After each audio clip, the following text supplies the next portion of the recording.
আমি তো জানি না পাবো কি পাবো না, আল্লাহ তোমার দেয়া সেরা জান্নাত। আমি তো জানি না পাবো কি পাবো না, আল্লাহ তোমার দেয়া সেরা জান্নাত। আমি শুধু জানি নরকের অগ্নি সইতে পারবো না কোনো দিন রাত। আমি তো জানি না পাবো কি পাবো না, আল্লাহ তোমার দেয়া সেরা জান্নাত। আমি তো জানি না পাবো কি পাবো না, আল্লাহ তোমার দেয়া সেরা জান্নাত। বন্ধুগণ, এক বাক্যে জবাব দিয়ে বলুন, হেদায়েত দেওয়ার মালিক কে? পৃথিবীর কোন আলেমের হাতে কি হেদায়েতের মালিকানা আছে? কোন বক্তার হাতে? কোন পীর দরবেশের হাতে? বক্তা, পীর, দরবেশ, ওলিয়া উলিয়া তো দূরের কথা, পৃথিবীর কোন নবীর হাতেও আল্লাহ তাআলা হেদায়েতের মালিকানা দেন না। হেদায়েতের মালিকানা যদি নবীগণের হাতে থাকতো, তাহলে নবীদের প্রিয় পাত্র যারা ছিলেন তারা কেউ হেদায়েত শূন্য হয়ে দুনিয়া থেকে বিদায় গ্রহণ করতেন না। ঠিক না বে ঠিক? হেদায়েতের মালিকানা যদি নবী আদম আলাইহিস সালাতু ওয়াস সালামের হাতে থাকতো, নিজের কলিজার টুকরা ছেলে হাবিল এবং কাবিল, এই উভয়ের মধ্যে হত্যাযজ্ঞ। কাবিল তার এক ছেলে, হাবিল আরেক ছেলে।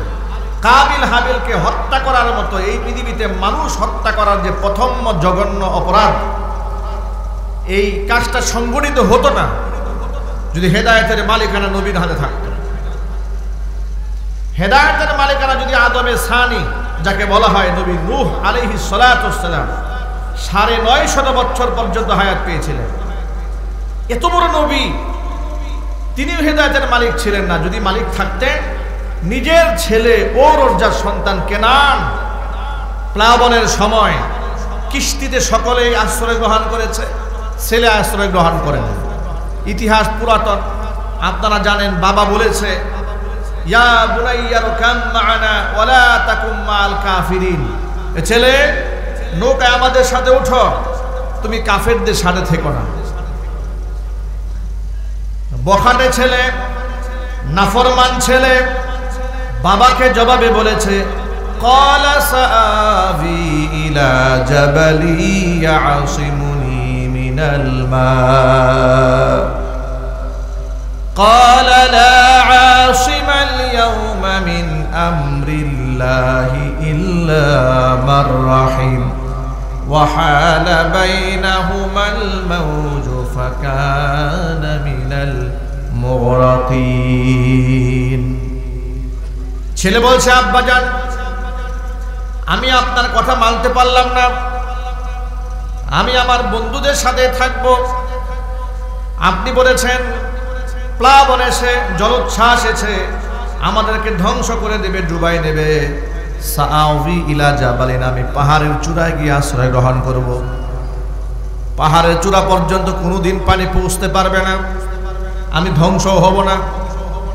তিনি বললেন, না, লা আসিমাল ইয়াউমা মিন আমরিল্লাহি ইল্লা মান রাহিম, আল্লাহ যাকে দয়া করবেন, আল্লাহর দয়া ছাড়া আজকে কেউ কাউকে রক্ষা করতে পারবে না। ছেলে কথা শুনে নাই, নবীর ছেলে কথা শুনল না। আল্লাহ পাক বলেন, ওয়া হালা বাইনাহুমাল মাওজু ফাকানা মিনাল মুগরাকিন, বিরাট বড় একটা ঢেউ এসে পিতা পুত্রের মধ্যে বিচ্ছিন্নতা ঘটিয়ে দেওয়া হলো। মুহূর্তের মধ্যে ছেলে বাবার চোখের সামনে চুবনি খেয়ে মরে গেল। ইতিহাস অনেক লম্বা, সেই ইতিহাস আপনাদেরকে শোনানো আমার মূল উদ্দেশ্য না। আমি শুধু এখান থেকে এই সবকটা শোনাতে চাই, হেদায়েতের মালিকানা যদি নবী নূহ আলাইহিস সালাতু ওয়াস সালামের হাতেই থাকতো, তাহলে নিজের ছেলে আল্লাহর গজবে ধ্বংস হতো না। কথা ঠিক না ঠিক যদি বলেন? হেদায়েতের মালিকানা যদি নবী ইব্রাহিম আলাইহিস সালাতু ওয়াস সালামের হাতেই থাকতো, তিনি আমাদের জাতির পিতা। এত প্রশংসা আল্লাহ পাক তার করেছেন কোরআন মাজিদে। আল্লাহ পাক বলেন, মিল্লাতা আবিকুম ইব্রাহিম হুয়া সাম্মাকুমুল মুসলিমিন। তোমাদের পিতা ইব্রাহিম আলাইহিস সালাতু ওয়াস সালামের মিল্লাতের ধর্মের আদর্শের অনুসরণ করো। হুকুমটা কে দিয়েছেন? আরো জোরে বলেন। আমাদের পিতা ইব্রাহিম আলাইহিস সালাতু ওয়াস সালামের আদর্শের অনুসরণ করতে বললেন। আমাদের পিতা হযরতে ইব্রাহিম আলাইহিস সালাতু ওয়াস সালাম, তিনি আমাদের মুসলিম জাতির পিতা হন। কি হন জোরে বলেন তো ভাই? একটু জোরে আওয়াজে সবাই বলেন না। তিনি মুসলিম জাতির পিতা হন। জাতির পিতা ইব্রাহিম আলাইহিস সালাতু ওয়াস সালাম আল্লাহর কাছে খুব জালিলুল কদর, অনেক সম্মানিত নবী। আপনাদেরকে একটা তথ্য দিয়ে রাখি, এই পৃথিবীতে কোরআনের জন্য, ইসলামের জন্য, আল্লাহর জন্য, তাওহীদের জন্য, আল্লাহর হুকুম জমিনে বাস্তবায়ন করার জন্য যিনি যত বেশি কষ্ট করেছেন, আল্লাহ পাক পরকালে তার মর্যাদা তত বেশি বাড়িয়ে দিবেন। এই পৃথিবীতে একজন মাত্র নবী হযরত ইব্রাহিম আলাইহিস সালাতু ওয়াস সালাম তাওহীদের উপর অটল থাকার কারণে মুশরিকেরা তার গায়ের কাপড় ছিনিয়ে নিয়েছিল, গায়ের কাপড় খুলে অগ্নিকুণ্ডের মধ্যে নিক্ষেপ করেছিল। পৃথিবীতে কোনো নবীকে এই দুনিয়াবাসী এমন অপমান করে নাই যেটা নবী হযরত ইব্রাহিম আলাইহিস সালাতু ওয়াস সালামকে করেছিল। আল্লাহর উপর তাওয়াক্কুল করে নবী ইব্রাহিম আলাইহিস সালাতু ওয়াস সালাম অগ্নিকুণ্ডের মধ্যে পড়ে যেতে রাজি হয়ে গেলেন, কিন্তু কাফের বেঈমানদের সাথে আতাত করতে রাজি হন নাই। জোরে বলেন সুবহানাল্লাহ। বিনিময়ে আল্লাহ তাআলা দুনিয়াতে তাকে একটা পুরস্কার দিয়েছেন। দুনিয়াতে যতগুলো পুরস্কার পেয়েছেন তার মধ্যে অন্যতম একটা পুরস্কার হচ্ছে, কাফেররা যেহেতু গায়ের জামা ছিনিয়ে নিয়েছিল, জিবরাইল আলাইহিস সালাতু ওয়াস সালামকে দিয়ে জান্নাতের পোশাক আল্লাহ ইব্রাহিম আলাইহিস সালাতু ওয়াস সালামকে অগ্নিকুণ্ডের ভিতরে পরিয়ে দিয়েছিলেন। নবীকে আল্লাহ তাআলা উলঙ্গ রাখেন নাই। আল্লাহু আকবার বলেন। আরো চিৎকার দেখেন, আল্লাহু আকবার। নবীকে আল্লাহ তাআলা এই দুনিয়াতে জান্নাতের পোশাক পরিয়ে সম্মানিত করেছিলেন। এই পোশাকটাই হচ্ছে সেই পোশাক যেই পোশাক ইব্রাহিম আলাইহিস সালাতু ওয়াস সালাম থেকে ইসহাক আলাইহিস সালাতু ওয়াস সালাম থেকে ইয়াকুব আলাইহিস সালাতু ওয়াস সালাম থেকে ইউসুফ আলাইহিস সালাতু ওয়াস সালাম পেয়েছিলেন। আবার হযরত ইয়াকুব আলাইহিস সালাতু ওয়াস সালাম ইউসুফের শোকে কাঁদতে কাঁদতে যখন চক্ষু হারিয়ে ফেলেছিলেন, দৃষ্টি হারিয়ে ফেলেছিলেন, তখন ইউসুফ আলাইহিস সালাতু ওয়াস সালাম এই জামাখানা ভাইদের মাধ্যমে হাদিয়া পাঠিয়ে দিয়েছিলেন যে এই জামাটা আমার বাবার চোখের মধ্যে গিয়ে ধরো, কুদরতি অবস্থায়, কুদরতি ব্যবস্থাপনায় আল্লাহ পাক তার দৃষ্টি ফিরিয়ে দিবেন। যেই জামা ইউসুফ আলাইহিস সালাতু ওয়াস সালাম ভাইদের মাধ্যমে পিতা ইয়াকুব আলাইহিস সালাতু ওয়াস সালামের কাছে পাঠিয়েছিলেন, এটাই হচ্ছে সেই বরকতি জামা, যেই জামাটা মূলত ইয়াকুব আলাইহিস সালাতু ওয়াস সালামের মাধ্যমে নবী ইউসুফ নিজের গায়ে পড়েছিলেন। আল্লাহু আকবার বলেন। আরো জোরে বলেন আল্লাহু আকবার। এই জামাটা আবার পরবর্তীতে হযরত ইয়াকুব আলাইহিস সালাতু ওয়াস সালামের কাছে দেওয়া হলো। এই জামাটা হাতের মধ্যে নিয়ে ইয়াকুব আলাইহিস সালাতু ওয়াস সালাম বলেছিলেন, আমি তো আমার ইউসুফের ঘ্রাণ পাচ্ছি। চিৎকার দেখুন সুবহানাল্লাহ। সেই ইতিহাসও অনেক লম্বা। এখান থেকে যে মেসেজটা আমরা নেব সেটা হলো এই যে জামা, এটা কোন জামা? এই জামা হচ্ছে ওই জামা যে জামা হযরতে ইব্রাহিম আলাইহিস সালাতু ওয়াস সালাম তিনি পুরস্কার প্রাপ্ত হয়েছিলেন। জান্নাতের ভেতর থেকে জিবরিল কর্তৃক তিনি পেয়েছিলেন। এই পুরস্কার কেন পেলেন? কারণ তাকে উলঙ্গ করে কাফেরেরা, নমরুদ উলঙ্গ করে তাকে আগুনের মধ্যে ফেলে দিয়েছিলেন। বিনিময়ে তিনি পৃথিবীতে এই সম্মানের পুরস্কার পেয়েছিলেন। কিয়ামতের ময়দানে আল্লাহ পাক তাকে আরেকটা বড় সম্মাননা দেবেন। সেই সম্মাননা হলো কিয়ামতে যত শ্রেণী পেশার মানুষ আছে আল্লাহ পাক সকল শ্রেণীদেরকে কিয়ামতের দিন উলঙ্গ অবস্থায় হাসরের ময়দানে জমা করবেন। সূরা কাহাফে আল্লাহ পাকের ঘোষণা, ওয়াউরিদু আলা রাব্বিকা সাফফা লাকাদ জিইতুমুনা কামা খালাকনাকুম আউওয়ালা মাররা বাল যাআমতুম আল্লান নাজআলা লাকুম মাওঈদা। কিয়ামতের দিন মানুষকে কাতারে কাতারে রবের সামনে দাঁড় করে দেওয়া হবে। কারো গায়ে কোনো পোশাক থাকবে না। সমস্ত মানুষগুলো হাসরের মাঠে উলঙ্গ অবস্থায় দাঁড় করিয়ে দেওয়া হবে। নবীজি সাল্লাল্লাহু আলাইহি সাল্লাম যখন সাহাবীদের সামনে কথা বলেছিলেন কিয়ামতে সমস্ত মানুষ উলঙ্গ হয়ে উঠবে, মা আয়েশা রাদিয়াল্লাহু তাআলা আনহা হুজুরকে জিজ্ঞেস করেছিলেন, ও আল্লাহর হাবিব, আমরাও কি উলঙ্গ উঠব নাকি? নবীজি বলেন, হ্যাঁ আয়েশা, সমস্ত মানুষ হাসরের মাঠে উলঙ্গ উঠবে। মা আয়েশা রাদিয়াল্লাহু তাআলা আনহা জবাবে বলেছিলেন, আমাদের কি শরম হবে না, আমাদের কি লজ্জা হবে না যে উলঙ্গ রবের সামনে আমরা উঠব? হুজুর বলেছিলেন, শোনো আয়েশা, কিয়ামতের ময়দানে মানুষ এত বেশি পেরেশান হয়ে যাবে, এত অস্থির থাকবে, কার গায়ে জামা আছে কার গায়ে জামা নাই দেখার সময় থাকবে না। এই যে হাসরের ময়দানে সমস্ত মানুষগুলো উলঙ্গ থাকবে, আল্লাহর পক্ষ থেকে সর্বপ্রথম নবী ইব্রাহিম আলাইহিস সালাতু ওয়াস সালামের গায়ে জান্নাতের পোশাক উঠিয়ে আল্লাহ পাক তাকে সম্মানিত করবে। আর জোরে কোন সুবহানাল্লাহ।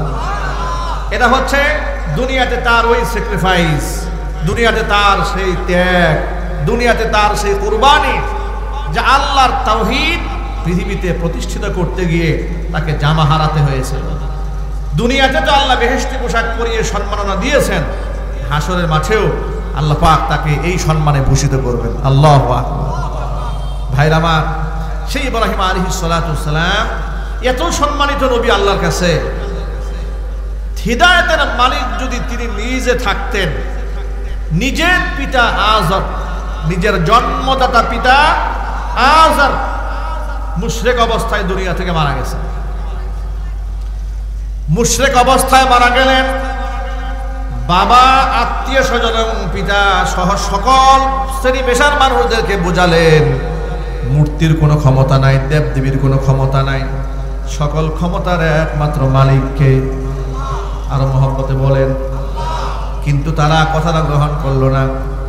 প্রসঙ্গক্রমে আবারও আপনাদেরকে স্মরণ করিয়ে দেই, এই পৃথিবীতে গাছের কোনো ক্ষমতা নাই, মাছের কোনো ক্ষমতা নাই, কোনো পীরের কোনো ক্ষমতা নাই, কোনো দরবেশের কোনো ক্ষমতা নাই, কোনো দুর্গার কোনো ক্ষমতা নাই, এমনকি কোনো প্রকারের মূর্তির ক্ষমতা নাই, ভাস্কর্যের ক্ষমতা নাই।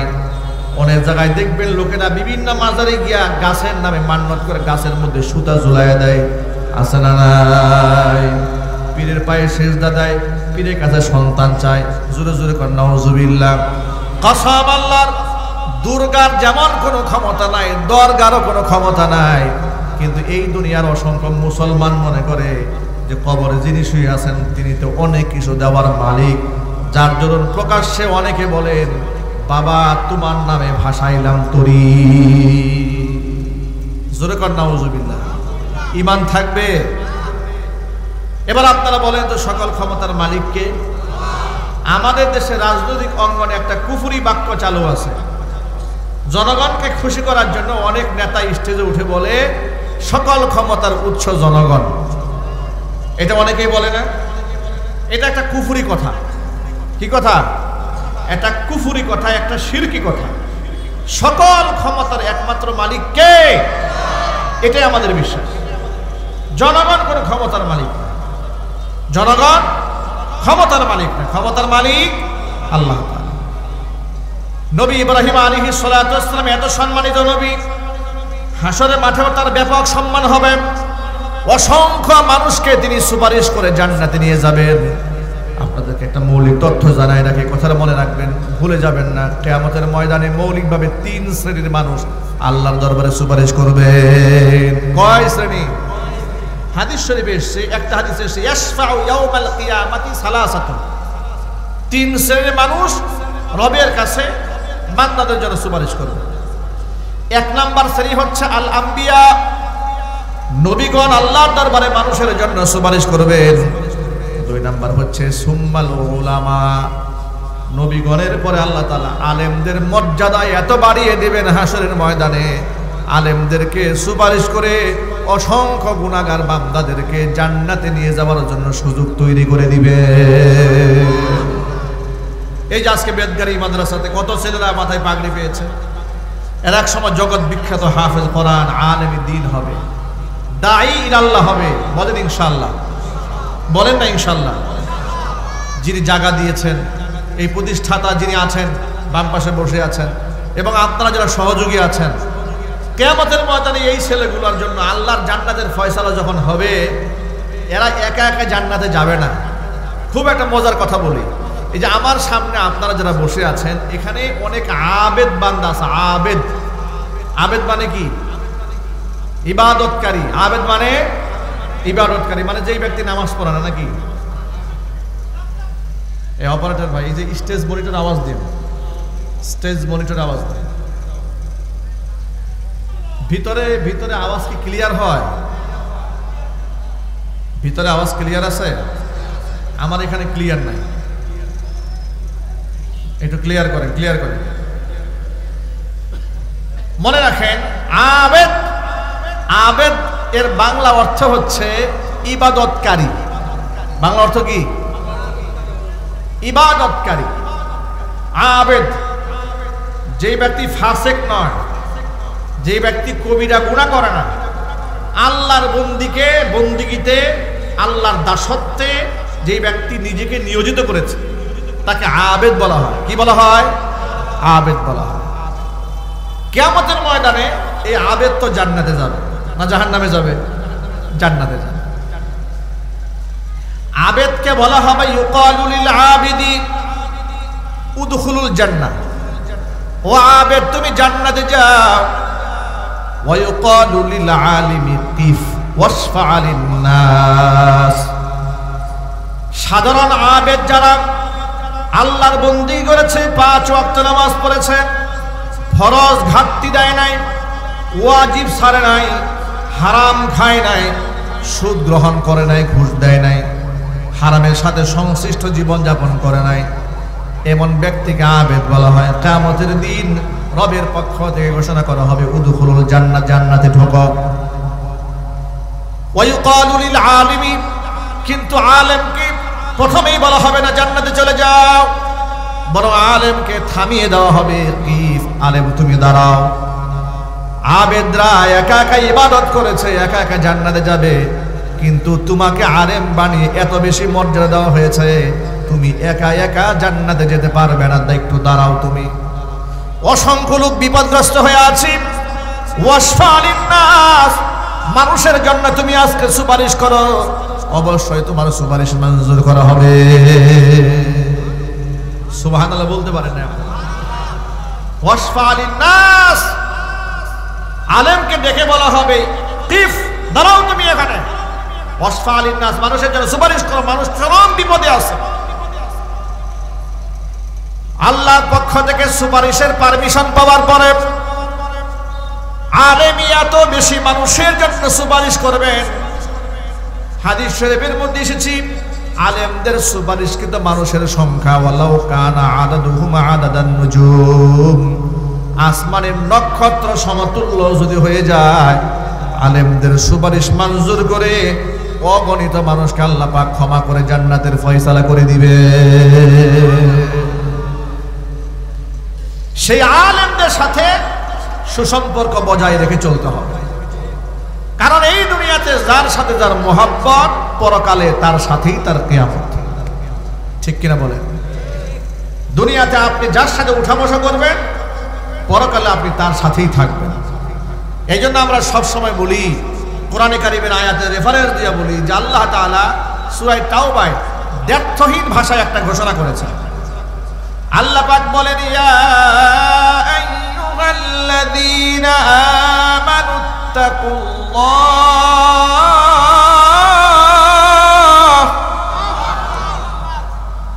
ওয়াকুনু মা'আস সাদিকিন। আল্লাহ পাক বলেন, ও ঈমানদাররা, আমি আল্লাহকে ভয় করো, ওয়াকুনু মা'আস সাদিকিন, এবং সত্যবাদীদের সাথে থাকো। আপনি যদি নামাজীদের সাথে বন্ধুত্ব রাখেন, আপনি নামাজি হবেন। যদি আপনি সুদখোরের সাথে উঠা বসা করেন, আপনি সুদখোর হবেন। যদি আপনি ঘুষখোরের সাথে উঠা বসা করেন, আপনি ঘুষখোর হবেন। যদি আপনি জেনাকার লম্পট বদমাশদের সাথে উঠা বসা করেন, আপনার অজান্তে ওই সমস্ত অপকর্মের আসর আপনার মধ্যে পড়ে যাবে। একেবারে খুব সহজে বুঝায় দেওয়ার জন্য বলি, আপনি যদি নাপাক কোনো জায়গায় যান, পেশাবখানায় যদি যান, ডাস্টবিনের পাশে যান, গায়ের মধ্যে যদি ময়লা নাও মাখেন, নাকের মধ্যে কিন্তু গন্ধ একটা চলে আসে, ঠিক না ব্যাঠিক জুড়ে বলেন? অনুরূপ ভাবে আপনি যদি আতরের দোকানে যান, খুশবুর দোকানে যান, গায়ের মধ্যে খুশবু যদি আপনি নাও মাখেন, নাকের মধ্যে খুশবু গ্রাণ চলে আসে। এটাই হচ্ছে নেককার আর বদকার আমলদার মানুষের সাথে সংশ্লিষ্ট হওয়ার উদাহরণ। নেককার মানুষের কাছে গেলে, আপনি যদি নেককার নাও হন, নেককার মানুষের সান্নিধ্য গ্রহণ করার পর থেকে দেখবেন আপনার নামাজ পড়তে মনে চায়, রোজা রাখতে মনে চায়, হজ করতে মনে চায়, যাকাত দিতে মনে চায়, সিনেমা হলে যেতে মনে চায় না। আর যদি লম্পট বদমাশের সাথে বন্ধুত্ব রাখেন, ও অবৈধ প্রেম করে, ফেসবুক চালায়, অবৈধ মেয়েদের সাথে রিলেশন করে, একদিন দুদিন তিন দিন আপনার মনের মধ্যে স্বপ্ন আসবে, দোস্ত তুমি কার সাথে কথা বলো? অমুকের সাথে কথা বলি, আমার একটা ব্যবস্থা করে দাও। আছে না নাই? জুড়ে বলেন। এই জন্য আমাদের বাংলা ভাষায় একটা প্রবাদ আছে, সৎসঙ্গে স্বর্গবাস, অসৎসঙ্গে সর্বনাশ। এ কথা কিন্তু হাদিসের ভাষ্য। এ কথা কার ভাষ্য? হাদিসের ভাষ্য। সুতরাং ভালো মানুষের সাথে উঠা বসা করবে। নবী করিম সাল্লাল্লাহু আলাইহি সাল্লাম আমাদেরকে একটা মূলনীতি শিখিয়ে দিয়েছেন, আল ইনসানু আলা দীনি খালিলিহি, আও কামা ক্বালা আলাইহিস সালাতু ওয়াস সালাম। রাসূল সাল্লাল্লাহু আলাইহি ওয়াসাল্লাম বলেছেন, মানুষ তার বন্ধুর ধর্মের অনুসারী হয়। এর মানে হচ্ছে কোনো ব্যক্তিকে আপনি কি দিয়ে চিনবেন? একজন ব্যক্তিকে আপনি মাপবেন কি দেখে? আপনি দেখবেন তার চলাফেরা কার সাথে। যদি বলতে হবে ঠিক কিনা? একজন ব্যক্তিকে মাপা যায় তার বন্ধুর আমল দেখে। যে কথা বলার জন্য কথাটা বললাম, বুঝাবার জন্য বলেছি, কিয়ামতের ময়দানে আল্লাহ তাআলা আলেমদেরকে এই সুপারিশ করার সুযোগ দেবেন। তৃতীয় নাম্বার হচ্ছে শুহাদা, শহীদ যারা হয়েছে আল্লাহর দ্বীনের জন্য, শহীদদেরকে আল্লাহ পাক সুযোগ দিবেন। ও শহীদরা একা একা জান্নাতে যেও না, শহীদদের তো অনেক মর্যাদা। কোরআন মাজিদ আল্লাহ পাক বলে দিয়েছেন, ওয়ালা তাহসাবান্নাল্লাযীনা কুতিলু ফি সাবিলিল্লাহি আমওয়াতা বাল আহইয়াউন ইনদা রাব্বিহিম ইউরযাকুন। আমি আল্লাহর রাস্তায় যারা জীবন দিয়েছি, নিহত যারা হয়েছে, এরা মরে গেছে কথা তোমরা চিন্তা করো না, কারণ শহীদরা মরে না, শহীদরা জিন্দা। এই আয়াতটা নাজিল হওয়ার একটা প্রেক্ষাপট আছে, শানে নুজুল আছে। শানে নুজুল হচ্ছে নবী করিম সাল্লাল্লাহু আলাইহি সাল্লামের বিখ্যাত সাহাবী হযরত জাবির ইবনে আব্দুল্লাহ রাদিয়াল্লাহু তাআলা আনহু। হযরত জাবির রাদিয়াল্লাহু তাআলা আনহু হচ্ছেন ওই সাহাবী, হজ সংক্রান্ত যত হাদিস আপনারা শুনেন, হজের ব্যাপারে সবচাইতে বেশি হাদিস বেশি বর্ণনা করেছেন যে সাহাবী, ওই সাহাবীর নাম হচ্ছে হযরত জাবির রাদিয়াল্লাহু তাআলা আনহু। হযরত জাবির রাদিয়াল্লাহু তাআলা আনহু একজন সাহাবী। আল্লাহ নবী সাল্লাল্লাহু আলাইহি ওয়াসাল্লামের জীবদ্দশায় যতগুলো জিহাদ হয়েছে সবগুলো জিহাদে তিনি অংশগ্রহণ করেছেন, কেবলমাত্র শুধুমাত্র উহুদের ময়দানে তিনি অংশগ্রহণ করতে পারেন নাই। উহুদের ময়দানে অংশগ্রহণ না করার ইতিহাস হলো, এই জাবের রাদিয়াল্লাহু তাআলা আনহুর একজন পিতা ছিলেন আব্দুল্লাহ ইবনে আমর ইবনে হারাম রাদিয়াল্লাহু তাআলা আনহু। হযরত জাবের রাদিয়াল্লাহু তাআলা আনহুর পিতা 100 বছরের উপরে তার বয়স ছিল। উহুদের ময়দানে জিহাদের ডাক যখন চলে এসেছে, এই বৃদ্ধ সিংহ নবীজি সাল্লাল্লাহু আলাইহি ওয়াসাল্লামের সামনে দাঁড়িয়ে বলেন, ইয়া রাসূলুল্লাহ, আল্লাহর পথে জিহাদের জন্য আপনি আমাকে সিলেক্ট করে নিয়ে নেন। আল্লাহু আকবার বলবেন না? আরো চিৎকার দেখেন, আল্লাহু আকবার। এই সমাজেও দেখবেন কিছু বৃদ্ধ সিংহ আছে, ঠিক না ঠিক জুড়ে বলেন? বয়স অনেক বেশি, ইমানি তাকাত, ইমানের শক্তি বড় মারাত্মক, যুবকদেরকে হাল মানায়। আল্লামা শাহ আহমদ শফী রহমাতুল্লাহি আলাইহি পড়া তো ভুলে যাওয়ার কথা নয় আপনাদের। বৃদ্ধ বয়সে কত শান আর কত মান আল্লাহ পাক দান করেছিলেন। হুইল চেয়ারে চলতেন, ভালো করে দেখতে পারতেন না, স্পষ্ট ভাষায় কথা বলতে পারতেন না। ইমানি তাকাত আর ইমানের শক্তি আল্লাহ পাক নওজওয়ানদের চাইতে বেশি দান করেছিলেন, ঠিক কিনা বলেন? জুনায়েদ বাবনগরী রহমাতুল্লাহি আলাইহি বৃদ্ধ মানুষ, জেল খেটেছেন, রিমান্ড খেটেছেন। তাকে উল্টা করে ঝুলিয়ে পায়ের নিচে টর্চার করা হয়েছে। আল্লাহর বান্দার পেছনে বস্তায় বস্তা টাকা দেওয়ার চেষ্টা করেছে স্বৈরাচার, কেনা যায় নাই। জেল থেকে বের হয়ে অসুস্থ অবস্থায় বলেছে আল্লাহর দ্বীনের জন্য, নবীজি সাল্লাল্লাহু আলাইহি সাল্লামের সুন্নাত কায়েমের জন্য। আমরা তো মাথার মধ্যে বর্তমানে কাপড়ের টুপি পরে আছি, যদি লোহার টুপিও পরতে হয় আমরা লোহার টুপি পরতে প্রস্তুত আছি। আল্লাহু আকবার বলেন। বৃদ্ধ মানুষ, ইমানি জজবাত থাকা। এই রকম একজন ইমানি জজবাতওয়ালা হযরত জাবের ইবনে আব্দুল্লাহ, জাবের রাদিয়াল্লাহু তাআলা আনহুর বাবা আব্দুল্লাহ ইবনে আমর ইবনে হারাম, 100 বছরের বৃদ্ধ মানুষ। ইমানি জজবা এত বেশি, সাধারণত যুদ্ধের ময়দানে নওজওয়ানরা যায়, শক্তিশালী যারা তারা যায়। কিন্তু আব্দুল্লাহ ইবনে আমর ইবনে হারাম দাঁড়ায় গেলেন, নবীজি আপনি আমাকে জিহাদে নিয়ে যাবেন। আল্লাহ নবী দেখতে পেলেন তার মধ্যে যে জজবা, যে আগ্রহ, এই বুড়াকে রেখে যাওয়ার তো সুযোগ নেই। সুবহানাল্লাহ বলেন, আর ওজোর কাছে সুবহানাল্লাহ। ভাইরা, আমরা আয়েশার জীবনকে খুব পছন্দ করি। জীবনের যেখানে ঝুঁকি নাই, যেখানে জেল খানার ভয় নাই, মাইর খাওয়ার ভয় নাই, চাকরি যাওয়ার ভয় নাই, সেই জায়গায় আমরা কথা বলতে বেশি পছন্দ করি। এটা হচ্ছে দুনিয়ার মানুষের সাধারণ নিজাম। এমনকি বেশিরভাগ আলেমের এই একই স্বভাব, যে ওয়াজ করলে মসজিদ কমিটির সভাপতি খুশি, সেক্রেটারি খুশি, এলাকার এমপি মন্ত্রী চেয়ারম্যান খুশি, ওই ওয়াজটা করা যাবে।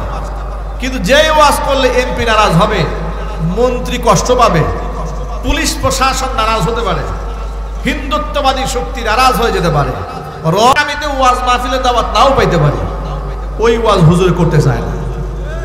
কথা ঠিক না ব্যাটি হুজুরে বলেন?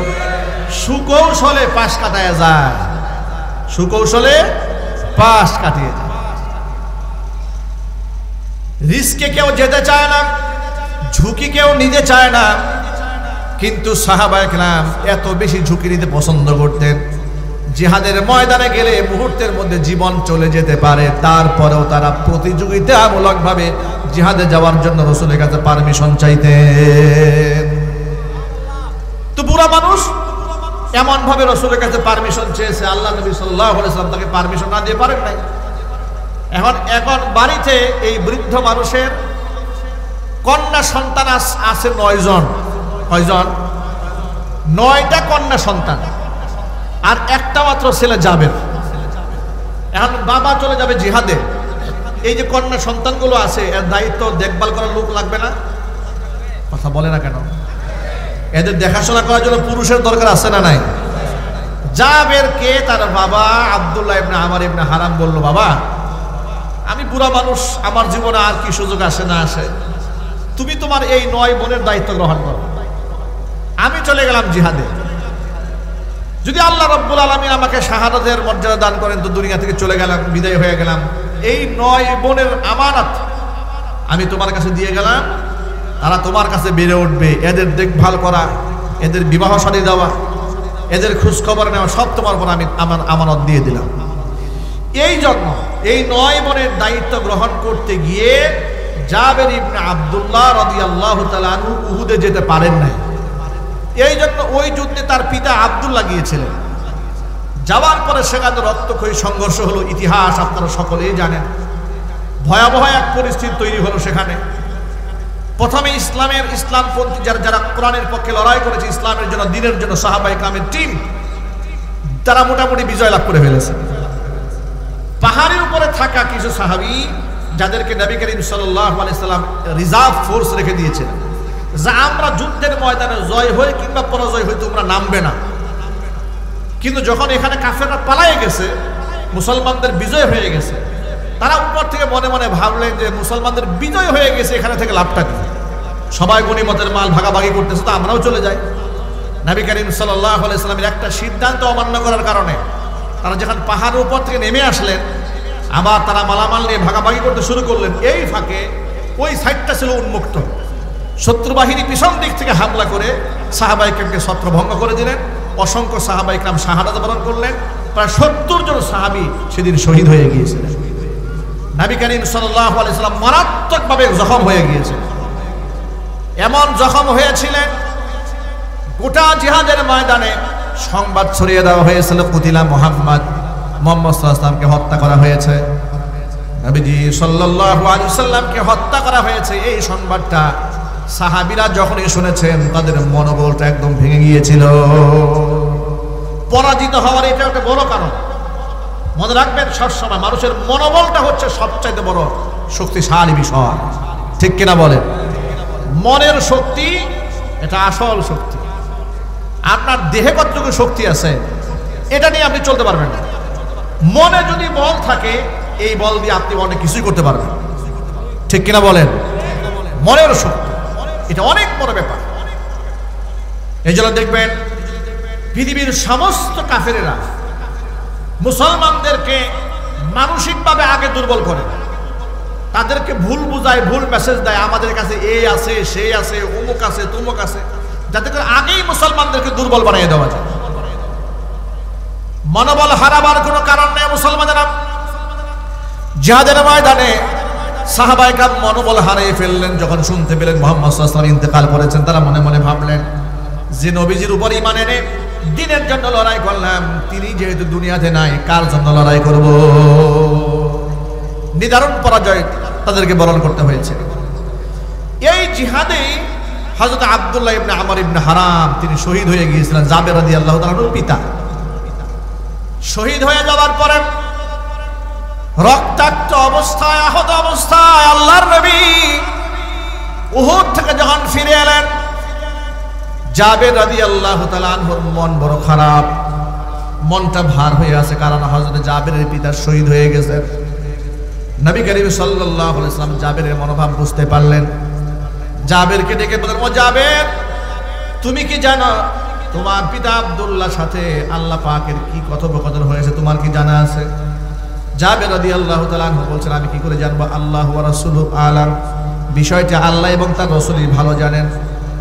নবীজি সাল্লাল্লাহু আলাইহি ওয়াসাল্লাম তখন বললেন, শোনো, তোমার পিতা আব্দুল্লাহ ইবনে আমর ইবনে হারাম রাদিয়াল্লাহু তাআলা আনহু শাহাদাতের পরে আল্লাহ পাক আব্দুল্লাহকে ডেকে বলেছেন, আব্দুল্লাহ রে, তোমার শাহাদাতে আমি এত খুশি হয়েছি, তুমি আমার কাছে যা চাবে তোমাকে তাই দেওয়া হবে।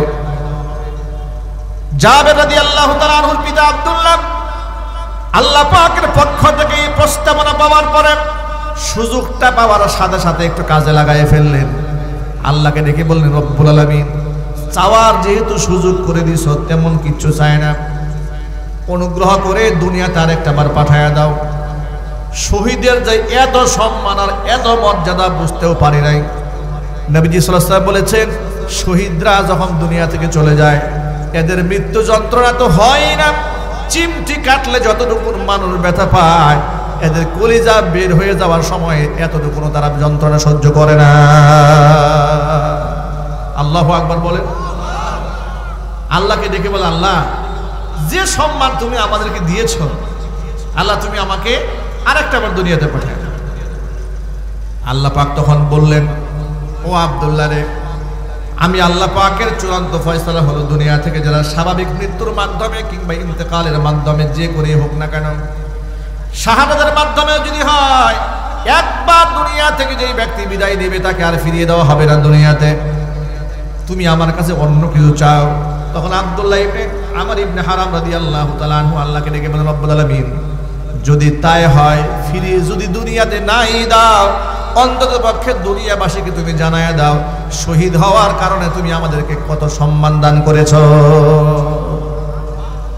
আল্লাহ তাআলা তখন ওই প্রেক্ষিতে আয়াত নাযিল করলেন। আল্লাহ পাক দুনিয়াবাসী কি আব্দুল্লাহ ইবনে আমর ইবনে হারাম রাদিয়াল্লাহু তাআলা আনহুর প্রস্তাবনার প্রেক্ষিতে আয়াত নাযিল করে দিলেন, দুইটা আয়াত। আল্লাহ পাক তখন বললেন ওয়ালা তাহসাবান্নাল্লাযীনা কুতিলু ফি সাবিলিল্লাহি আমওয়াতা। ও জিবরাইল যা দুনিয়াতে আমার বন্ধুর কাছে সংবাদ পৌঁছায় দে, এই পৃথিবীতে যারা জীবন দিয়েছে আমি আল্লাহর জন্য, দ্বীনের জন্য, ইসলামের জন্য, কোরআনের জন্য, তারা এই দুনিয়া থেকে বিদায় হয়েছে। ওই সমস্ত ব্যক্তিদেরকে দুনিয়াবাসী যেন ভুলেও মৃত মনে না করে, কারণ তারা মৃত না, তারা জিন্দা। বাল আহইয়াউন ইনদা রাব্বিহিম ইরযাকুন।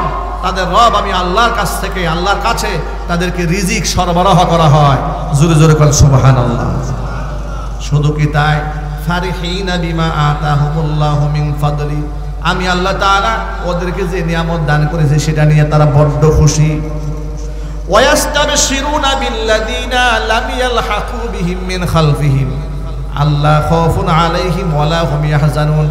এখনো পর্যন্ত তাদের সাথে যারা মিলিত হয় নাই, মানে দুনিয়াতে যারা আছে, তাদেরকে তারা এই কথা বলে সুসংবাদ দিচ্ছে তাদেরকে নিয়ে তারা যেন কোনো টেনশন না করে, তাদের কোনো ভয় নাই, তাদের কোনো দুঃখ নাই। সম্পূর্ণ নিরাপত্তার চাদরে মহান রব তাদেরকে আবৃত করে রেখে দিয়েছে।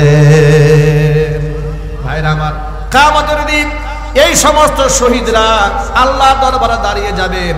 শহীদরা একা একা জান্নাতে যাবে না, শহীদরাও অসংখ্য মানুষদেরকে সুপারিশ করে আল্লাহ পাকের জান্নাতে নিয়ে যাবেন। জোরে বলেন সুবহানাল্লাহ। ভাইরা আমার, একটা মূলনীতি সকলেই মনে রাখেন, সেটা হচ্ছে দুনিয়াতে যেহেতু একদিন এসেছি অবশ্যই বিদায় হয়ে যেতে হবে। রাজা হলেও বিদায় হতে হবে, প্রজা হলেও বিদায় হতে হবে। মনে রাখবেন দুনিয়ার সময়টা একেবারে সীমিত সময়, কিন্তু পরকালে অনন্ত অসীম সবাই সামনে রয়েছে। দুনিয়ার সফলতাও মূল সফলতা নয়, দুনিয়ার ব্যর্থতাও মূল ব্যর্থতা নয়।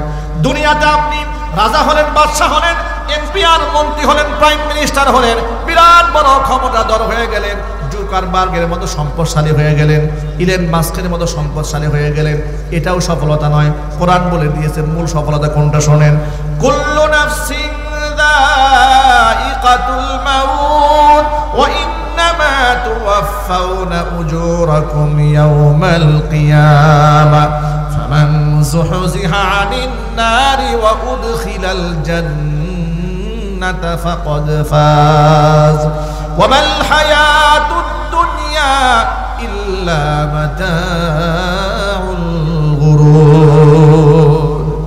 প্রতিটা প্রাণীকে মৃত্যুর স্বাদ আস্বাদন করতে হবে, মরতে তো হবেই সকলকে। আল্লাহ পাক বলেন সকলেই মরবে, মৃত্যুতে কেউ বাঁচতে পারবে না। ওয়া ইন্নামা তুওয়াফাউনা উজুরাকুম ইয়াওমাল কিয়ামা, কিয়ামতের দিন তোমাদের আমলের বিনিময়ে তোমাদেরকে পূর্ণ আকারে তোমাদেরকে বুঝায় দেওয়া হবে। পূর্ণ আকারে আমলনামা হাতের মধ্যে তুলে দেওয়ার পরে, প্রাপ্ত বিনিময়টা তুলে দেওয়ার পর, ফামান যুহজিহা আনিন নার, জাহান্নামের আগুন থেকে যাকে রক্ষা করা হবে, ওয়া উদখিলাল জান্নাতা, যাকে জান্নাতে প্রবেশ করানো হবে, ফাকাদ ফাজ, ওই ব্যক্তি সফল। ওয়া মাল হায়াতুদ দুনিয়া ইল্লা মাতাউল গুরুর, দুনিয়ার জীবনটা হচ্ছে ধোঁকা আর প্রবঞ্চনা ছাড়া কিছু নয়। দুনিয়ার মায়া, মোহাব্বত, প্রেম, ভালোবাসা সব প্রবঞ্চনা আর ধোঁকা। কথা ঠিক না ঠিক জুড়ে বলে? উদাহরণ দিয়ে বললে খুব সহজে বুঝতে পারবেন। যে স্ত্রীকে আপনি এত ভালোবাসেন, এত মোহাব্বত করেন, আপনাকে সারা রাতের বেলায় তার ঘুম হয় না, ঠিক না ঠিক জুড়ে বলেন? রাতের বেলা আপনাকে ফোন দিয়ে বলেন কোথায় আছেন, কেমন আছেন, কি অবস্থা আছেন, রাতের খাবার খেয়েছেন, বলে না তাড়াতাড়ি বাসায় আছেন, খাবার নিয়ে বসে আছি। যদি আপনি বলেন তুমি খেয়ে নাও, বলে না খাবো না, আপনার জন্য অপেক্ষায় আছি। দুপুরবেলা বলে ফোন দিয়ে কোথায় আছেন, কেমন আছেন, কি অবস্থা আছেন, খাবার নিয়ে বসে আছি, তাড়াতাড়ি আসেন। আপনি সারা খাবার পেটের মধ্যে ঢুকে না, ঠিক না ব্যাটিং যদি বলেন? কথা বুঝতে কষ্ট হচ্ছে নাকি ভাই?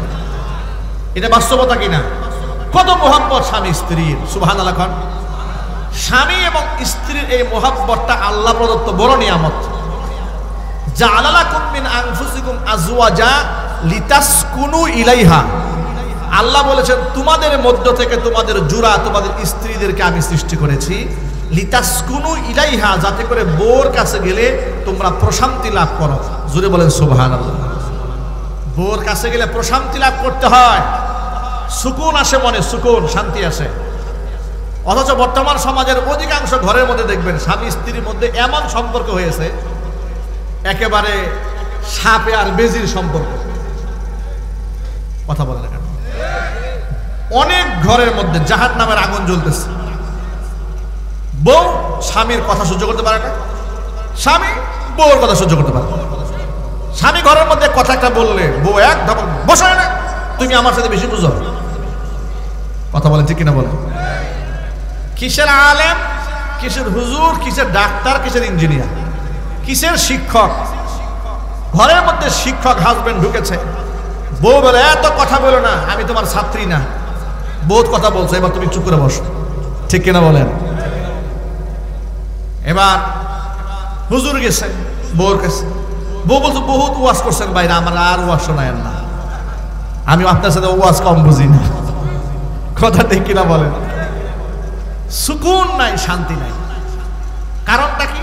কারণ হচ্ছে কেউ কারো হক আদায় করে না। কোরআন হাদিস একজন স্বামীর প্রতি স্ত্রীর প্রতি স্বামীর যে হক দিয়েছে সেই হক আদায় করে না, যার দরুন সমাজের মধ্যে মারামারি হয়, ঝগড়া হয়, বিবাদ হয়। সাহাবায়ে কেরাম রাদিয়াল্লাহু তাআলা আনহুম আজমাইন তারা স্ত্রীদেরকে ভরণ পোষণ দিতে পারেন না আমাদের মতো লাক্সারিয়াস লাইফ লিড করার নাই, কিন্তু তাদের মধ্যে ছিল শান্তি, মহব্বত, ভালোবাসা, শ্রদ্ধা। আল্লাহু আকবার বলেন। ছোট্ট একটা এক্সাম্পল দিই, আপনাদের বেশি কষ্ট হচ্ছে না তো ভাই? নবী করিম সাল্লাল্লাহু আলাইহি ওয়াসাল্লামের জীবন যাপন ছিল একেবারে সাদামাটা জীবন যাপন, কখনো খেয়ে কখনো না খেয়ে, কখনো একটা খেজুর খেয়ে, কখনো পানি খেয়ে, কখনো 2-3 দিন একেবারে না খেয়ে, এই ছিল জীবন যাপন। সুবহানাল্লাহ। কি ঘর, ঘরে বউ লাক্সারিয়াস শাড়ি নাই, গহনা নাই, হ্যাঁ কিছু নাই, কিন্তু স্বামীর প্রতি স্ত্রীর প্রতি মহব্বতটা কেমন ছিল স্বামীর একটা এক্সাম্পল। মা আয়েশা রাদিয়াল্লাহু তাআলা আনহা একদিন ঘরে বসে আছেন আর বসে বসে কাপড় সিলাইতেছিলেন, নিজের কাপড় নিজে সিলাচ্ছেন। আর নবীজি সাল্লাল্লাহু আলাইহি সাল্লাম ঘরে বসে আছেন, জুতা সিলাইতেছিলেন, জুতা। আল্লাহু আকবার। নবীজি সাল্লাল্লাহু আলাইহি সাল্লাম জুতা সিলাচ্ছেন, এমন সময় বাহিরের রৌদ্রের আলো রাসূলের চেহারার মধ্যে এসে পড়তেছিল। আপনারা কল্পনা করেন তো, এই পৃথিবীতে আসমানের নিচে জমিনের উপরে রাসূলের চেয়ে সুন্দর কোন মানুষ আল্লাহ সৃষ্টি করেন নাই। আল্লাহু আকবার বলেন।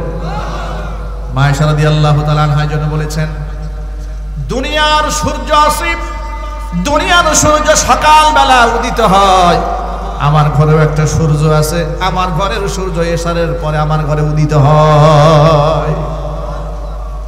পেটে খানা নাই, কিন্তু মহব্বতটা কেমন দেখেন। আয়েশা রাদিয়াল্লাহু তাআলা আনহা কাপড় সিলাতেছেন, নবী করিম সাল্লাল্লাহু আলাইহি ওয়াসাল্লাম জুতা ইত্যাদি কাজ, ঘরের কাজ করতেছিলেন এক কথায়। এমন সময় রৌদ্রের একটু তাপ রাসূলের চেহারার মধ্যে পড়তেছে। আয়েশা রাদিয়াল্লাহু তাআলা খুব মুগ্ধ নয়নে নবীজি সাল্লাল্লাহু আলাইহি ওয়াসাল্লামের চেহারার দিকে তাকালেন, হুজুরের চেহারার খুব প্রশংসা করলেন। আল্লাহ নবী সাল্লাল্লাহু আলাইহি ওয়াসাল্লামের খুব প্রশংসা করলেন যে রৌদ্রের আলোতে আপনার চেহারা এতটা বিকশিত হয়েছে, এত সুন্দর লাগতেছে আল্লাহ নবী সাল্লাল্লাহু আলাইহি ওয়াসাল্লাম। মা আয়েশা রাদিয়াল্লাহু তাআলা আনহার মুখ থেকে হুজুর এই প্রশংসা শুনে নবী করিম সাল্লাল্লাহু আলাইহি ওয়াসাল্লাম আল্লাহর শুকরিয়া আদায় করলেন এবং নিজের স্ত্রীর শুকরিয়া আদায় করে বললেন যে আমারও জীবন ধন্য হয়েছে যে তোমার মতো স্ত্রী আমি পেয়েছি। আশ্চর্যের ব্যাপার, ঘরে খাবার নাই, দামি বিছানা নাই, কম্বল নাই, কাঁথা নাই, একে অপরের প্রতি মহব্বত, সৌহার্দ্যতা, ভালোবাসা, আন্তরিকতা কোনো কমতি নাই। আল্লাহু আকবার বলেন। আর আমাদের ঘরে সব আছে, শুধু ভালোবাসা নাই। ঠিক কিনা বলেন? ঘরের মধ্যে এসি আছে, ফ্রিজ আছে, জাজিম আছে, সুন্দর বিছানা আছে, কম্বল আছে, এয়ার কন্ডিশন লাগানো, একেবারে চতুর্পাশ থেকে গ্লাস বন্ধ হয়ে গেলে নিস্তব্ধ নীরবতায় আরামে ঘুমায় থাকা যায়। এত সুখের মধ্যে থাকার পরেও ঘরের মধ্যে জাহান্নামের আগুনে জ্বলে। ঠিক না ভাই? আল্লাহ আমাদেরকে হেদায়েত দান করুন। সবাই একটু জোরে কোন আমিন। আর ঘরের মধ্যে যদি কারো শান্তি না থাকে, ওই ঘর আর ঘর থাকে না, ওটা জাহান্নামের টুকরা হয়। ঠিক কিনা ভাই বলেন? কিসের টুকরা হয়? জাহান্নামের টুকরা হয়ে যায়। আল্লাহ পাক যেন আমাদের প্রত্যেকটা ঘরগুলোকে কোরআনের নূর দিয়ে আলোকিত বানায় দেন। এই জন্য ঘরের মধ্যে আমরা নামাজ কায়েম করবো, বলেন না ইনশাআল্লাহ। ঘরের বউ যার ভালো, দুনিয়াতে তো আল্লাহ পাক তাকে জান্নাত দিয়ে দিয়েছেন। একটা ছোটখাটো জান্নাত তার ঘরে আছে, ঠিক না? আর ঘরের বউ যদি খারাপ হয় তাহলে তো মাথা নষ্ট হয়ে গেল।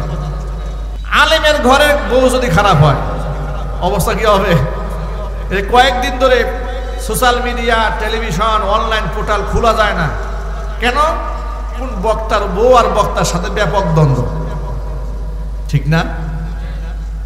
আবু তোহা আদনান আর তার বউ সাবিকুন নাহার, উনি এক স্ট্যাটাস দেয়, এ এক স্ট্যাটাস দিচ্ছে, সে এক স্ট্যাটাস দিচ্ছে, উনি লাইভে আসছে, কি এক বিদিকিস্তি অবস্থা। মানুষের পার্সোনাল ম্যাটারগুলো আমাদের এত শুনতে হবে কেন? মানুষের ঘরোয়া ব্যাপারগুলো আমাদের এত শুনতে হবে কেন? আর এগুলো আবার মানুষ শুনতে এত মজা পায়, মানুষের গীবত শেখায়, অন্যের সমালোচনা, অন্যের বউ কি করেছে, অমুকে কয়টা বিবাহ করতে চেয়েছে, এটা নিয়ে তার মাথা নষ্ট হয়ে গেছে। নিজে 32টা প্রেম করে বসে আছে, এটা নিয়ে কোনো চিন্তা নেই। কথা ঠিক না ব্যাঠিক জুড়ে বলে? মানে অন্যের ঘরের অশান্তি নিয়ে উনি খুব মজা পাচ্ছে, নিজের ঘরে কোনো খবর নেই। আমার প্রশ্ন হচ্ছে এই ব্যাপারে, এটা তাদের একান্ত ব্যক্তিগত ঘরোয়া ব্যাপার, এই সমস্ত ব্যাপারগুলো অনলাইনে আসাই উচিত না, তাদের ব্যাপারে কোনো মন্তব্য করাই উচিত না। উভয় কসম খেয়ে বসে আছে, বউ কসম কাটে, স্বামীও কসম কাটে, তা আপনি কার পক্ষে কি বলবেন? যারা উভয় কসম করে ফেলেছে, ফয়সালা কে করবেন এখন? আরো জোরে বলেন, আল্লাহ পাক করবেন। সুতরাং এই ব্যাপারে আপনারা সবাই নীরব থাকবেন, কেউ কোনো মন্তব্য করবেন না, কথা মনে থাকবে না ইনশাল্লাহ। যার যারা আমল না মানে কি আমাদের মজানা শেষ হবে। আমরা কেন একজনের পার্সোনাল বিষয় নিয়ে মন্তব্য করে আমরা গুনার ভাগীদার হব? আমরা নিজে জাহান্নামের আগুন লাকড়ি হব কেন? অন্যের অপরাধের বোঝা আমরা কেন বহন করতে যাব? আল্লাহ পাক আমাদেরকে বুঝার তৌফিক দান করেন, আল্লাহ পাক আমাদেরকে হেদায়েতে কামিলা নসিব করেন। জোরে কোন আমিন। ভাইরা আমার, যে কথা বলতে চেয়েছিলাম সেটা হলো, 3 শ্রেণীর মানুষকে আল্লাহ তাআলা কিয়ামতের দিন সুপারিশ করার সুযোগ দিবেন। 1 নাম্বার শ্রেণী হচ্ছে নবীগণ সুপারিশ করবেন, 2 নাম্বার আলেমরা সুপারিশ করবেন, 3 নাম্বার শহীদরা আল্লাহর দরবারে সুপারিশ করবেন। আল্লাহ পাক যেন আমাদের সকলকে নবীর খাঁটি উম্মত হিসেবে, ওলামায়ে কেরামদেরকে ভালোবাসার পাত্র হিসেবে আল্লাহ পাক যেন শহীদদের কাতারে আমাদের সকলকে শামিল করে দেন। জোরে কোন আমিন। এই যে আজকে যারা মাথায় পাগড়ি পেয়েছে, হাফেজ কোরআন হয়েছে, তারা একদিন বড় দায়ী হবে, বড় আলেম হবে, তাদের কথা হাজার হাজার মানুষ শুনবে। কিয়ামতের দিন আল্লাহ তাআলা এদেরকে একা একা জান্নাতে ঢুকাবে না। যদি এদের কপালে আল্লাহ জান্নাতে লিখে রাখেন, এদেরকে আল্লাহ দাঁড় করায় বলবে, ওই বেদগারি মাদ্রাসায় পড়েছিলে, দাঁড়াও। কত মানুষ তোমাদেরকে টাকা দিয়ে সহযোগিতা করেছে, কত মানুষ দোয়া করে সহযোগিতা করেছে, কত মানুষ প্রতিষ্ঠানে বুদ্ধি দিয়ে সহযোগিতা করেছে, এদেরকে বাদ দিয়ে একা কি জান্নাতে যাবে? তা হবে না, এদেরকে নিয়ে জান্নাতে যাবে। সুবহানাল্লাহ। প্রিয় ভাইরা আমার, এই জন্য বন্ধুগণ আমার, কিয়ামত সম্পর্কে, কিয়ামত কবে হবে সেটা তো আমাদের জানা নাই। যদি বলেন ঠিক কিনা? কিয়ামত কবে হবে তা জানা নাই, কিন্তু মরে যে যাব, আমার মৃত্যু আমার জন্য কিয়ামত। মরে যাব, দুনিয়ার জীবনটা ধোঁকার জিন্দেগি। যে কথা বলতে চেয়ে কথা লম্বা হয়ে গেছে, সেটা হলো এই যে স্ত্রীকে এত ভালোবাসেন, এত মোহাব্বত করেন, আপনাকে ছাড়া স্ত্রী খায় না, আপনি তারা ছাড়া খাবার খান না। আপনি আজকে যদি মরে যান, 4 মাস 10 দিন ইদ্দত পালন করার পরে আপনার স্ত্রী যদি যুবতী হয়, স্ত্রীর বাবা এসে আপনার বাড়ি থেকে নিয়ে যাবে, ঠিক কিনা বলেন? বলবে আমার মেয়েটাকে দিয়ে দেন, বিয়ে সাহেব দিয়ে দেন, যেহেতু মেয়েটার বয়স কম, এভাবে তার স্বামী ছাড়া থাকতে পারে না। যে স্ত্রীকে মোহাব্বত করে জীবন যৌবন সব শেষ করে দিয়েছেন, যিনি আপনাকে ছাড়া খাবার খায় নাই, আপনি যাকে ছাড়া খাবার গ্রহণ করেন নাই, ওই স্ত্রীও আপনার ইন্তেকালের 4 মাস 10 দিন পরে অন্যত্র বিবাহ করে সুখের সংসার করবে। কিছুদিন পরে পৃথিবীর বাস্তবতা হচ্ছে সেও আপনাকে ভুলে যাবে। এটা দুনিয়ার বাস্তবতা। আবার অনুরূপভাবে আপনি স্ত্রী মারা গেলেন, আপনার স্বামী দেখবেন কোনো কোনো ক্ষেত্রে কয়দিন অপেক্ষা করে আল্লাহ ভালো জানে, ঠিক কিনা বলেন? কয়দিন অপেক্ষা করে আল্লাহ ভালো জানে, আপনার ভুলে যাবে। এটা হচ্ছে দুনিয়ার বাস্তবতা, এটা অস্বীকার করার কোনো সুযোগ নাই। সুতরাং এগুলো হচ্ছে ধোঁকা, প্রবঞ্চনা। এই পৃথিবীর সফলতা মূল সফলতা নয়, ব্যর্থতাও মূল ব্যর্থতা নয়। মূল সফলতা হচ্ছে আল্লাহ পাক কিয়ামতে যাকে জাহান্নামের আগুন থেকে মুক্তি দেবেন, সেই সফল। সুতরাং এই দুনিয়ার মোহে পড়ে স্ত্রী সন্তানের সুখের দিকে তাকিয়ে যারা সুদের ব্যবসা করেন, যারা ঘুষ গ্রহণ করেন, দুর্নীতি করেন, দেশের টাকা বিদেশে পাচার করে বেগম পাড়া বানান, নিজের বিবেককে প্রশ্ন করেন। আপনি তো নিজে দুর্নীতি করে বিপদগ্রস্ত হয়ে জাহান্নামের আগুনে লাকড়ি হয়ে আরেকজনকে সুখী বানাতে চেয়েছেন। আপনি যদি কাল হাসরে মাঠে পিটারি খান, ওই পিটারির ভাগ কিন্তু আপনার বউ নেবে না, বাচ্চাও নেবে না। কথা বলেন না ভাই, ঠিক কিনা বলেন? আরে বাবা, জাহান্নামের আগুনের ভাগ নেবে দূরের কথা, দুনিয়ার শাস্তির ভাগ ছেলে মেয়ে বউ নেবে? চিৎকার দিয়া বলে নেবে? উদাহরণ দিয়া বলি, স্বৈরাচারের আমলে সরকারি এক আমলা ছাগল কাণ্ডে ধরা পড়ল, মনে আছে তো নিশ্চয় ইতিহাস। ছেলে ছাগল কিনেছে একটা, নাম কি আতাউর রহমান, কি নাম। এই ভদ্রলোক যখন তার বিরুদ্ধে অনেক সমালোচনা হলো, মানুষ জানাজানি হয়ে গেল, তার আরেকটা ঘর আছে, সেখানে বাচ্চা কাচ্চা হয়ে গেছে। বিদেশ থেকে তার এক মেয়ে স্ট্যাটাস দিয়েছে যে বাবা আমাদেরকে ঠকিয়েছে, বাবাকে আমরা ছাড়ব না। অথচ এই ভদ্রলোক বাংলাদেশ থেকে সরকারি আমলা হয়ে কোটি কোটি টাকা বিদেশে পাচার করে মেয়েকে বিদেশে সেটেল করেছে। মেয়ে যে গাড়িতে চলে বিদেশে, সেই গাড়ির দাম 4 কোটি টাকা, যেটা পত্রপত্রিকা দেখছে। মানে মেয়েকে 4 কোটি টাকার গাড়িতে চালান, মেয়েকে স্টাবলিশ করেছেন বিদেশে। এত কিছু করার পরেও দুনিয়াতে বাবা বিপদে পড়েছে, মেয়ে বলতেছে বাবাকে আমরা ছাড়বো না, বাবা আমাদেরকে ঠকাইছে। এটা হলো দুনিয়ার একটা এক্সাম্পল। পৃথিবীতে যদি বাপ বিপদে পড়ে সন্তানরা এগিয়ে আসতে চায় না, আর জাহান্নামের আগুন দেখলে সন্তান এগিয়ে আসবে, বউ এগিয়ে আসবে, ভাই এগিয়ে আসবে, কল্পনা করেন কি করে? এই জন্য ওদের সুখের চিন্তা করে নিজের জাহান্নামের আগুনের লাকড়ি হওয়ার তো কোনো মানেই হয় না, ঠিক কিনা বলেন? আমার নিজের একটা পেট বাঁচাবার জন্য আমাকে হারাম খাইতে হবে? রিজিকের মালিক কে? সুতরাং প্রিয় ভাইয়েরা আমার, দুনিয়া থেকে সকলেই বিদায় হয়ে যাবেন, আমি আপনি সকলে বিদায় হয়ে যাব। আমার কবরে কেউ যাবে না, আমার হিসাব যেহেতু আমাকেই দিতে হবে। সুদ হারাম, ঘুষ হারাম, কবিরা গুনাহ সব ছেড়ে দিয়া আল্লাহ পাকের খাঁটি বান্দা হয়ে আল্লাহ যেন কবুল করেন, জোরে বলেন আমিন। আমার এতক্ষণের পুরো আলোচনার সারমর্ম হলো যে আমরা এমন কোন আবেদ হব না যে শুধু আমি আমার ইবাদত দিয়ে আল্লাহর জান্নাতে যেতে পারবো। এত বড় আবেদ আমরা হই নাই, এটা আমিও নয়, আপনিও নন, কেউ নন। নবী করিম সাল্লাল্লাহু আলাইহি ওয়াসাল্লাম একদিন বললেন, আল্লাহর ইবাদত, আল্লাহর রহমত ছাড়া শুধু ইবাদত দিয়ে কেউ জান্নাতে যাবে না। এই কথা বলার পরে সাহাবায়ে কেরাম রাসূলকে প্রশ্ন করলেন, হে আল্লাহর নবী, আপনিও কি নন? আপনিও কি ইবাদত দিয়ে জান্নাতে যাবেন না? রাসূল বলেন না। সুবহানাল্লাহ বলবেন না? আল্লাহ রাসূল বলেন না, আমিও না। আল্লাহর রহমত ছাড়া আমিও জান্নাতে যেতে পারবো না। যেখানে আল্লাহর রহমত ছাড়া আল্লাহর নবী জান্নাতে যাবে না বলে আল্লাহর নবী ঘোষণা দিয়ে দিয়েছেন, সেখানে আমরা এখানে যারা বসে আছি নিজের ইবাদত দিয়ে, তাকওয়া পরহেজগারি দিয়ে জান্নাতে যাওয়া আশা করি না, কিন্তু আমরা আল্লাহর রহমতের আশা করি। আমি তো জানি না পাবো কি পাবো না, আল্লাহ তোমার দেয়া সেরা জান্নাত। আমি তো জানি না পাবো কি পাবো না, আল্লাহ তোমার দেয়া সেরা জান্নাত।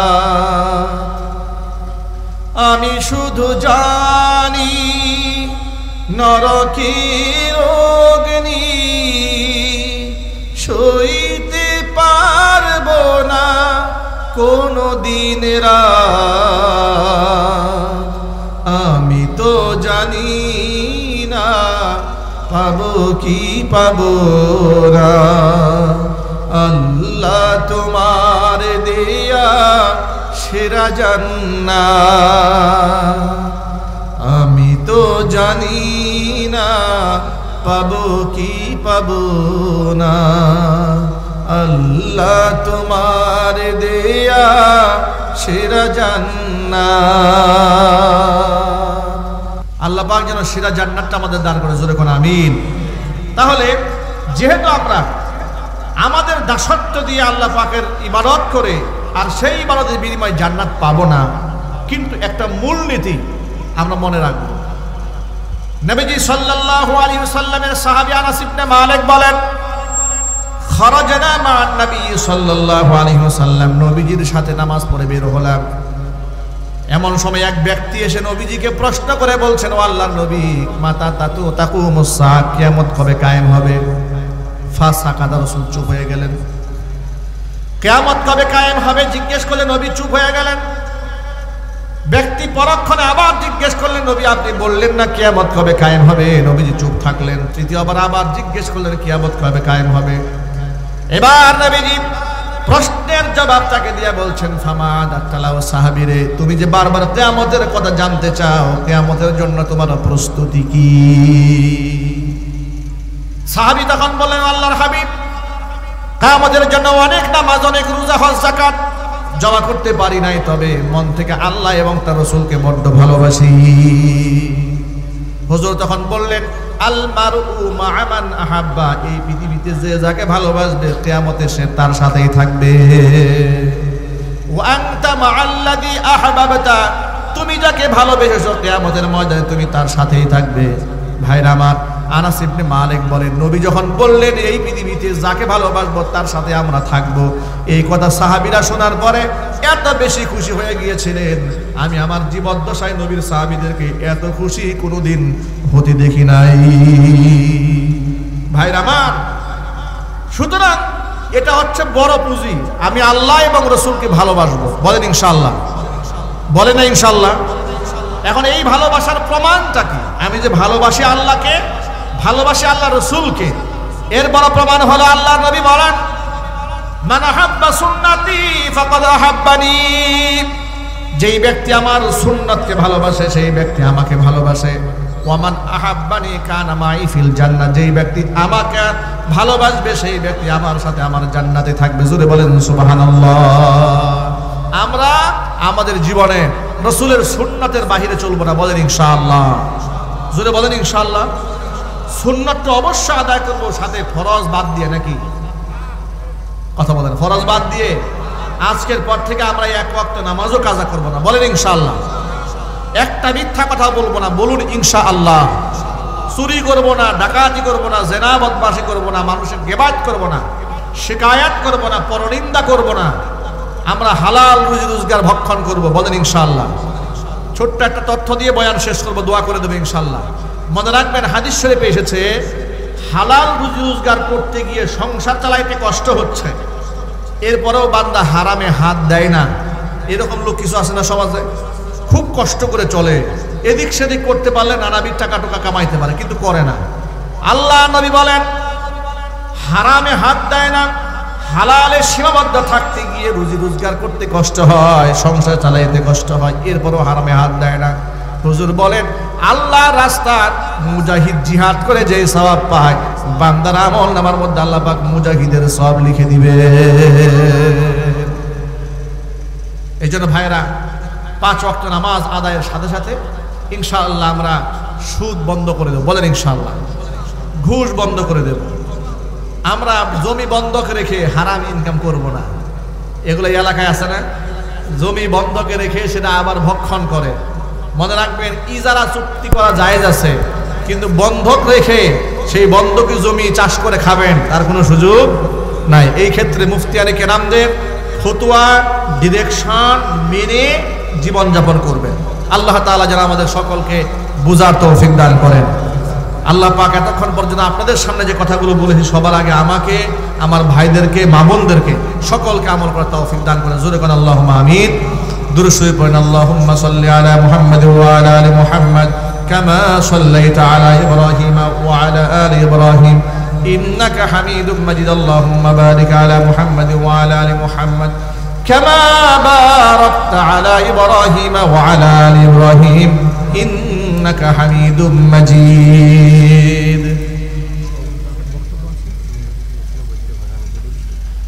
আমিন। ربنا ظلمنا أنفسنا وإن لم تغفر لنا وترحمنا لنكونن من الخاسرين. ربنا لا تزغ قلوبنا بعد إذ هديتنا وهب لنا من لدنك رحمة إنك أنت الوهاب. رب العالمين রহমতের নজরে তাকাই দেখো আমরা গুনাহগার, গভীর রজনী পর্যন্ত কোরআন সুন্নাহ থেকে আলোচনা করে বড় আশা নিয়ে তোমার শাহী দরবারে হাত দুখানা বাড়িয়ে দিয়েছি। মেহেরবানি করে আলোচনার ভুল বেয়াদবি ক্ষমা করে সওয়াবের হাদিয়াটুকু কবুল করে মঞ্জুর করে সোনার মদিনায় তোমার হাবিবের রওজা মুবারকে পৌঁছিয়ে দাও। তাম পৃথিবীর মাটির নিচে যত মুমিন মুমিনাত মুসলিমিন মুসলিমাত চিরবিদায় হয়ে চলে গেছেন তাদের আরওয়াহের উপর সওয়াবের হাদিয়াগুলো পৌঁছিয়ে দাও। আমাদের মা বাপ যাদের দুনিয়ার জমিন থেকে চলে গেছেন, মা বাবার কবরগুলোকে জান্নাতের টুকরায় পরিণত করে দাও। আত্মীয় স্বজনের কবর আযাব কিয়ামত পর্যন্ত বন্ধ করে দাও। রব্বুল আলামিন বেদ গালি জহিরুন নিসা নুরানি হাফিজিয়া মাদ্রাসাকে আল্লাহ তুমি কিয়ামত পর্যন্ত কবুল করে নাও। মাদ্রাসার সমস্ত হাজাত তোমার গায়েবে খাজানা থেকে মিটায়া দাও। মাদ্রাসার প্রতিষ্ঠাতার জিন্দেগির গুনাহ খাতাগুলি মাফ করে দাও। তার পিতা মাতার জিন্দেগির গুনাহ খাতাগুলি মাফ করে দাও। তার খেদমতের ওয়াসাতকে আল্লাহ তুমি বৃদ্ধি করে দাও। আসাতিজা ইকরাম, ছাত্র, গার্জিয়ান, মুহিব্বিন, মুতাআল্লিকিন, সংশ্লিষ্ট ব্যক্তিবর্গ যারা আছেন আল্লাহ সকলকে তুমি মাফ করে দাও।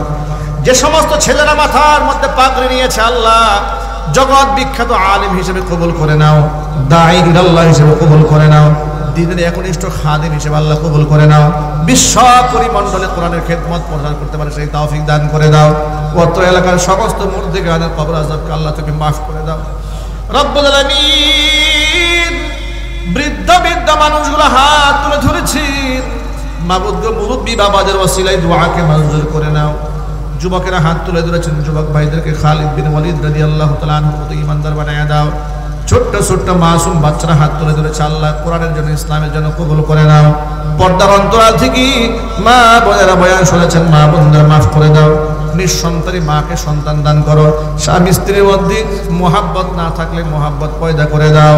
আমার মা বোনদের কি আবেদা জাহেদা সালিহা কানিদা হিসেবে কবুল করে নাও।